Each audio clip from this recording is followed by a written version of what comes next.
तो आज अंकिता जी और मैं आपके साथ अपनी लाइफ से जुड़ी कुछ और चीज़ें भी शेयर करेंगे। फ़िलहाल अंकिता जी जो है आज संडे का दिन है तो पूड़ियाँ बना रही हैं, छोले। तो भाई आज अभी बारिश बंद हो चुकी है डालियन में, और अंकिता ने और मैंने सोचा कि हम अपनी जो कहानी जो आज आपके साथ शेयर करेंगे।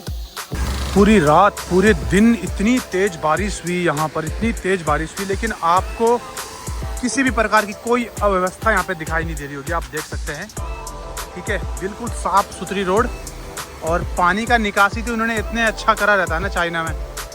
बहुत सारी सिटियों में जो है पानी जमा होता ही नहीं बिल्कुल भी। तो नमस्कार दोस्तों, मेरा नाम है दीपक रावत और मैं हूँ एक योगा टीचर। स्वागत है आपका मेरे ब्लॉग में।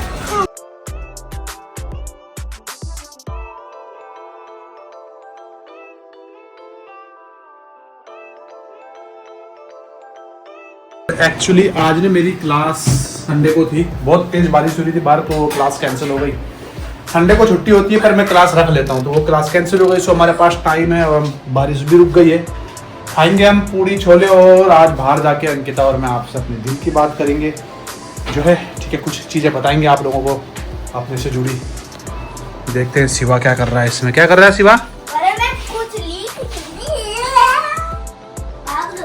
वैसे बारिश का कुछ पता नहीं चल रहा, नहीं है इतनी बारिश हुई, पानी पूनी। आपको रोड पे कहीं पानी नहीं दिख रहा होगा, सारी निकासी बनी हुई है यहाँ पे। ऐसे जैसे ये गड्ढा है, ऐसी निकासियाँ यहाँ चारों तरफ बनी हुई है भाई। और रोड भी इन्होंने ऐसे बना रखी है यूँ ढलान में, ताकि पानी रोड पे रुके ही ना, गहराई में आए और अपना चले जाए अंदर भाई। पूरा सीन ऐसी है, देखो ऐसा लग ही नहीं रहा कि रात को बहुत, और अभी भी अब जस्ट बारिश अभी रुकी है थोड़ी देर पहले। और यहाँ पर आप देख सकते हो रोड पे क्या लिखा हुआ है, ये टाइमिंग लिखी हुई है। ये टाइमिंग क्यों लिखी हुई है, मैं इसके ऊपर एक पूरा वीडियो बनाऊंगा और एक कंपेयर वीडियो बनाऊंगा इंडिया की रोड वर्सेस चाइना की रोड, और समझाऊंगा आपको उसमें पूरा।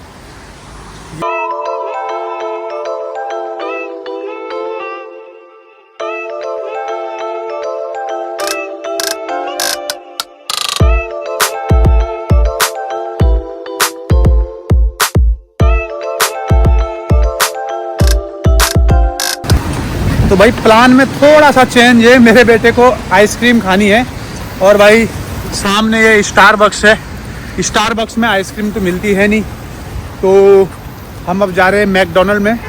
मैकडी है या फिर बर्गर किंग है, दोनों में से एक जगह पे हम जाएंगे, वहाँ से लेंगे हम इसके लिए आइसक्रीम और अपने लिए एक कॉफ़ी है ना, ये कुछ और।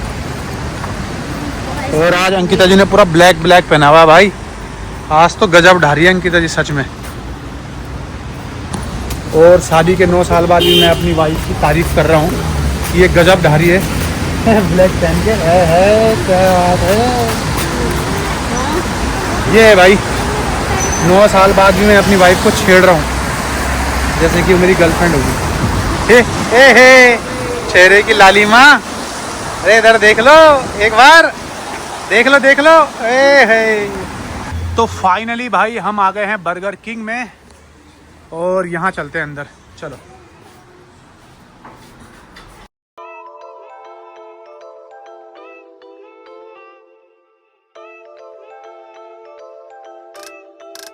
ये आ गया है हम दोनों की आइसक्रीम। शिवा ने ये वाली आइसक्रीम चूज़ करी और हमने ये कप वाली, हमने बोला भी इसको कप वाली चूज़ कर ले। चलो भाई। तो अंकिता जी, रिश्तेदारों के बारे में आपका क्या ख्याल है? कोई बात नहीं, क्या ख्याल है रिश्तेदारों के बारे में आपको? मतलब जब समय पड़ता है, टाइम आता है, कुछ नीड पड़ती है, तो ये काम आते हैं? नहीं आते, चुगली बहुत ज़्यादा करते हैं। जैसे कि अंकिता जी की और मेरी शादी जब हुई, हमने जो कोर्ट मैरिज करी, लव मैरिज करी, तो भाई बहुत सारे रिश्तेदार ऐसे थे जिन्होंने सच में मतलब हमारी मदद ना करने के बजाय उन्होंने मतलब चुगली करना ज़्यादा, दोनों परिवारों के बीच में मतलब जहर घोलने का काम किया भाई, दोनों परिवारों के बीच में। उसका रिजल्ट ये हुआ कि आज 9 साल हो चुके हैं। हमारे अंकिता के परिवार वाले हमसे कोई बात नहीं करते, हालांकि मेरे परिवार वाले तो मेरे साथ हैं। तो इस मामले में जो है हम यही कहते हैं कि भाई चाहे रिश्तेदार लड़की के साइड से हो चाहे लड़के के साइड से हो, बहुत सारे रिश्तेदार आपकी जो है मदद ही नहीं करेंगे, बिल्कुल भी नहीं, और वो चाहेंगे कि तुम बर्बाद हो जाओ, तो ताकि उनको कुछ जो है बातें करने का मौका मिले, ठीक है। हम सबको समझदार बनना होता है ना। दूसरों के घर में ना, अपने घर में क्या आ रहा है उनको कोई वो नहीं। पर दूसरों के घर में समझदार होना है। तो एक चीज़ और मैं यहाँ पर इस वीडियो में बताना चाहता हूँ आप लोगों को कि मेरे को कमेंट आया था कि मैंने चाइना में जो शादी करी वो मैंने पैसों के लिए करी, पैसों के लिए करी और यहाँ पे ग्रीन कार्ड लेने के लिए करी और यहाँ पर परमानेंट जॉब पाने के लिए करी। भाई साहब, चाइना में तुम शादी कर लो, बच्चे पैदा कर लो, कुछ भी कर लो, तुम्हें ग्रीन कार्ड नहीं मिलेगा भाई। ठीक है, ठीक है, ग्रीन कार्ड आपको नहीं मिलेगा, ठीक है। और आपने इवन चाइना में शादी कर भी ली तो आपको जो वीज़ा मिलेगा ना, आप उसमें काम नहीं कर सकते। तो मैंने चाइना में शादी करने के बाद भी कोई वीज़ा, फैमिली वीज़ा नहीं लिया। मैं तब भी वर्क वीज़ा में काम कर रहा था जब मैंने चाइना में शादी करी। आज भी वर्क वीज़ा में काम कर रहा हूँ। जब मेरा तलाक हो गया और हमारी शादी को, अंकिता जी के साथ हमारी शादी को 9 साल पूरे हो चुके हैं, आज भी मैं चाइना में वर्क वीज़ा में काम कर रहा हूँ। और भाई मैंने क्या, मेरे को समझ में नहीं आता कि मैंने पैसों के लिए शादी करी। जब मैंने उस चाइनीज़ लड़की से शादी करने का फैसला किया तो उससे पहले मैं उस लड़की को इंडिया लेके आया, उसको अपनी कंडीशन दिखाई इंडिया में कि भाई मैं गरीब तो नहीं थे, लेकिन ये कि ऐसा था कि भाई हम, मतलब हमारे पास अपना घर नहीं था और मेरे पास जिम्मेवारी थी, मेरे 2 छोटे भाई थे, उनकी पढ़ाई लिखाई की जिम्मेवारी थी, माँ और उनके लिए घर वर बनाना था। तो वो मैंने उसको दिखाया। फिर हम वापस चाइना आए। फिर चाइना आके मैंने उसको बोला भाई अब अपना डिसीजन लेना, क्योंकि तूने मेरे कंडीशन देख ली, मेरी फैमिली देख ली। तो उसने मेरे से शादी का फैसला किया। अगर मेरे को उसको धोखा देना होता और धोखा दे के उससे शादी करनी होती और पैसा लेके इंडिया चल जाना होता तो भाई मैं उसको इंडिया लेके नहीं जाता। दूसरी बात, मैं उसको दोबारा इंडिया लेके गया और इंडिया में मैंने उसके साथ इंडिया रीति रिवाज के हिसाब से, हिंदू रीति रिवाज के हिसाब से मैंने उस चाइनीज़ लड़की के साथ शादी करी। पता है, कम से कम 10, 12, 13 लाख रुपए मेरे उस समय 2012 में खर्च हुए थे। 2012 में, हाँ, 13 लाख रुपए खर्च हुए थे उस समय मेरे भाई, ठीक है। तो मुझे कोई शौक़ नहीं था कि मेरे को तलाक देना है। अगर मुझे तलाक ही देना होता, उसको ठगना होता, तो भाई मैं चुपचाप चाइना में शादी करता और इंडिया में किसी को भी नहीं बताता, और इंडिया में किसी को पता भी नहीं चलता। पैसे ठग के इंडिया जाना था तो मैं इंडिया में शादी ना करता उसके साथ, इंडिया में 13-14 लाख रुपए खर्च ना करता भाई, ठीक है। चुपचाप शादी करता, चुपचाप 2-4 साल शादी करके तलाक करके पैसा वैसा लेके इंडिया चल जाता, ठीक है। तो भाई ये बात मेरे को समझ भी नहीं आता लोग क्यों बोलते हैं। भाई चाइना यूरोप और अमेरिका जैसा नहीं है कि जहाँ तुम शादी कर लो तो तुम्हारा सेटल हो जाएगा, तुमको ग्रीन कार्ड मिल जाएगा। चाइना में ऐसा कुछ नहीं है, कुछ नहीं मिलता, तुम नौकरी जॉब भी नहीं कर सकते। पैसा कहाँ, तुम्हारा तो अकाउंट तक नहीं था इंडिया में। मेरे इंडिया में अपना अकाउंट ही नहीं था। मैं जो पैसे भेजता था, जो मेरी सैलरी आती थी, वो मैं अपने पापा जी के अकाउंट में भेजता था। और अंकिता के साथ मेरी शादी हुई 2016 में और तब जाके इसने मेरा अकाउंट खुलवाया इंडिया में।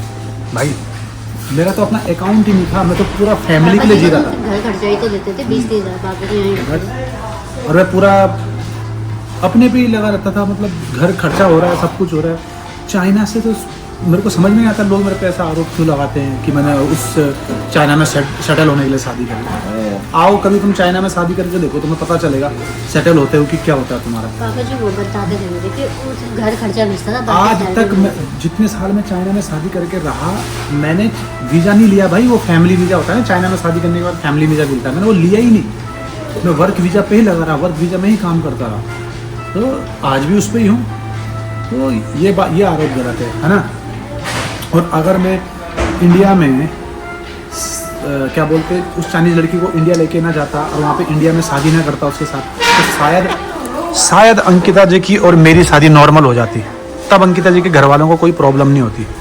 अंकिता जी के घर वालों ने मेरे से शादी ही इसलिए नहीं कराई अंकिता की प्रॉपर तरीके से, क्योंकि उनको ये ऑब्जेक्शन था कि मैंने चाइना में शादी करी और चाइना में मेरी लड़की है, उसके साथ तलाक हो गया, सब कुछ हो गया। अब वो कोई भी माँ बाप अपनी बेटी की शादी ऐसे नहीं करना चाहेगा मेरे जैसे लड़कों के साथ। लेकिन अंकिता का डिसीजन था, मेरा डिसीजन था कि हमें करनी है, तो हमने कोर्ट मैरिज कर ली घर वालों के अगेंस्ट जाके। तो भाई मैं क्यों अपने पैर पे कुल्हाड़ी मारता, है ना। मैं चुपचाप चाइना में, बहुत सारे लड़के ऐसे मैं जानता हूँ, बहुत सारे इंडियंस को जिन्होंने चुपचाप चाइना में शादी कर रखी है, इंडिया में उन्होंने बता भी नहीं रखा है। यहाँ बच्चे हो गए, सब कुछ हो गया, अभी तक उनके माँ बाप ने ना तो उनकी वाइफ देखी है ना उनके बच्चे देखे, ठीक है। ऐसे भी लोग हैं।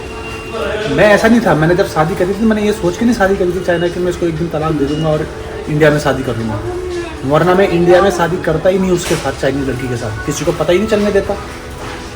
लेकिन हमारा मन साफ था, हमारे बीच में शादी हुई, तलाक हुआ, वो सब किस्मत का खेल था, जो हमारे जीवन में होना था वो हुआ। टाइम की तो कोई कीमत ही नहीं है। और मैंने कभी ये सोच के कभी चाइनीज़ लड़की के साथ शादी नहीं करी कि भाई मैं एक दिन इसको तलाक दे दूँगा।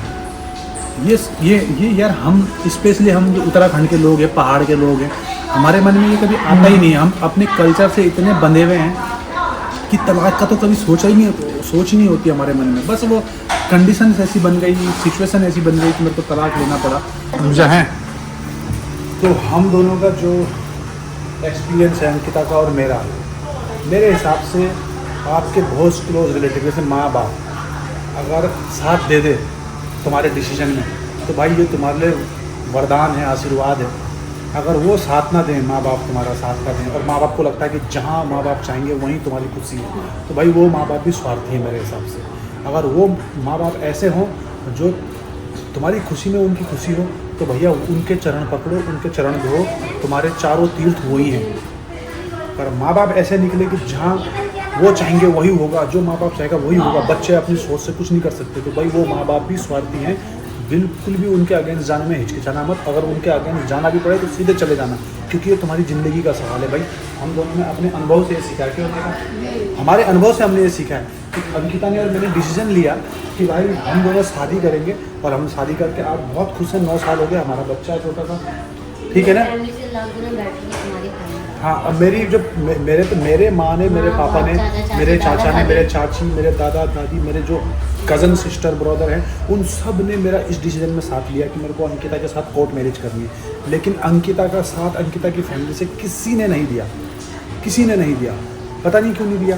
और आज वो अच्छी लाइफ जी रही है, बहुत खुश है। तो यार क्या दिक्कत है? माँ बाप भी तो यही चाहते थे कि हमारी लड़की अच्छी लाइफ जिए। और आज की डेट में भी अंकिता के घर वाले अंकिता से नफरत करते हैं, क्योंकि ये अच्छी लाइफ जी कैसे रही है, इसके जीवन में प्रॉब्लम क्यों नहीं आती है, इसने तो हमारे अगेंस्ट जाके शादी करी, इसके जीवन में तो प्रॉब्लम आनी चाहिए, इसके जीवन में दुख ही दुख होना चाहिए।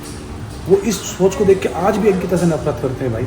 और हमें पता चल जाता है, सोर्स है हमारे बहुत सारे, कि वो क्या सोच रखते हैं अंकिता के लिए। बताओ, ऐसे भी माँ बाप होते हैं दुनिया में यार, कि जो अपनी बेटी की को खुश देख के खुश नहीं है। कोई कहता है कमेंट में कि सब तेरा गला है, मेरा है तुम्हारा गला। हाँ, ऐसे देखो बहुत सारे लोग बोलते रहेंगे, बहुत सारे कमेंट आते रहेंगे। मैं ना 3-4 लिंक अपने शेयर कर दूंगा। मैंने चाइना में शादी करी, क्या हुआ, तलाक हुआ, फिर इंडिया में करी, कैसे तलाक हो गया, सब कुछ आप देख लेना उन वीडियोज़ को, क्योंकि बहुत सारे कमेंट आ रहे हैं। वो वीडियो बहुत फेमस हो रखे हैं, ठीक है, लाखों में व्यूज़ है। तो मैं उनको नीचे कमेंट में देता हूँ, आप कमेंट में और डिस्क्रिप्शन में जो है मैं उनका लिंक दे दूँगा, तो आप ज़रूर देखना। तो ये था मेरा आज का वीडियो, और आज मैं लाइव भी आने वाला हूँ। कितने लोग तो कमेंट, हाँ, बद्दुआएं, मेरे को तो बद्दुआएं बहुत मिल रही है कमेंट में कि तूने चाइनीज लड़की के साथ गलत किया, धोखा किया, बहुत बद्दुआएं मिल रही है। हकीकत तुझे मालूम ही नहीं है, देखते रहो भाई बद्दुआएं का क्या है। I am enjoying my life, no problem. ठीक है, फिर मिलते हैं मेरे नेक्स्ट वीडियो में। और ये थी मेरी थोड़ी कहानी बहुत सारी है, मैं साले 100 पार्ट भी बना दूँ, वो भी कम पड़ जाएगा मेरी कहानी बोलने के लिए। तो ठीक है, फिर अपना ख्याल रखो और मिलते हैं मेरे नेक्स्ट व्लॉग में। तब तक के लिए जय हिंद, bye bye. Bye bye Shiva, bye bye कर दे।